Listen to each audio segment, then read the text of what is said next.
Oval టెస్టుకు ముందు ఇంగ్లాండ్కు భారీ shock తగిలింది. ఆ జట్టు కెప్టెన్ బెన్ స్టోక్స్ ఈ మ్యాచ్కు దూరమైనట్లు తెలుస్తోంది.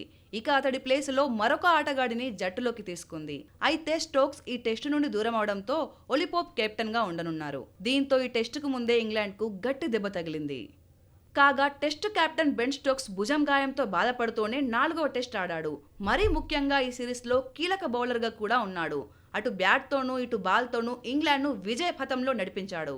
అయితే గాయంతోనే ఫీల్డింగ్, బౌలింగ్, బ్యాటింగ్ చేసి ప్లేయర్ ఆఫ్ ద మ్యాచ్ గెలిచాడు బెన్ స్టోక్స్. ఇప్పుడు ఈ టెస్టుకు ముందు గాయం నుంచి పూర్తిగా కోలుకోకపోవడంతో బెన్ స్టోక్స్ ఆఖరి మ్యాచ్కు దూరంగా ఉండబోతున్నాడు. ఇదిలా ఉండగా ఈ మ్యాచ్ టీమిండియాకు చాలా కీలకం కాబట్టి ఖచ్చితంగా గెలవాలని చూస్తుంది.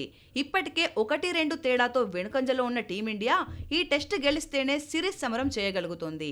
ఒకవేళ ఓడినా లేదా డ్రా అయినా కూడా సిరీస్ కోల్పోయే ప్రమాదం ఉంది. దీంతో నెట్స్ లో గట్టిగానే శ్రమిస్తున్నారు భారత ఆటగాళ్లు. ఇక స్టోక్స్ తో పాటు bowler Jofra Archer, Liam Dawson కూడా ఆఖరి టెస్టుల్లో బరిలో దిగడం లేదు.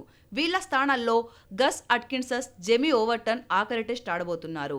అలాగే బెన్ స్టోక్స్ ప్లేస్లో young batter Jacob Bethell, Baden కర్ స్థానంలో జోష్ టంగ్ తుది జట్టులో చోటు దక్కించుకున్నారు.